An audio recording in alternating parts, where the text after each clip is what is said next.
Армысыздар, құрметті оқырмандар. Қазақ өнерінің анасы Әмина Өмірзақованың туғанына 105 жыл толуына орай еске алу кешіне қош келіпсіздер.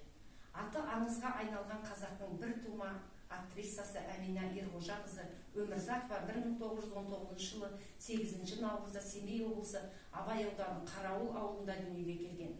Көп ұзамай әкесі Ерғожа қайтыс болып, оларды ағасы Қаптағай қамқор болады. Әмина апа өз естелігінің бірінде бізді ағамыз Қаптағай өсірді. Ол Былғары заводында жұмыс істеп жүргенде оны кәсіподақ жұмысымен Алматыға жіберді.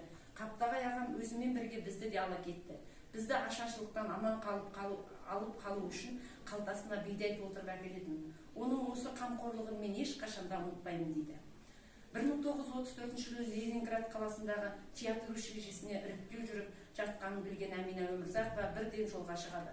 Қабылдау комиссиясына қатысады. Әмина Өмірзақова сен қызым актриса боласың деп айтқан. Сынақтан сүрінбей өткен Әмина Өмірзақова Ленинград мемлекеттік театр институтының 1938 жылы бітіреді. Әмина Өмірзақова киноға 1938 жылы Ленинград институтында студент болып жүрген кезде бастап түсе бастайды. Оның алғашқы түскен фильмдері Комсомольск, Амангелді, Алыптың әні, Ақ Раушан,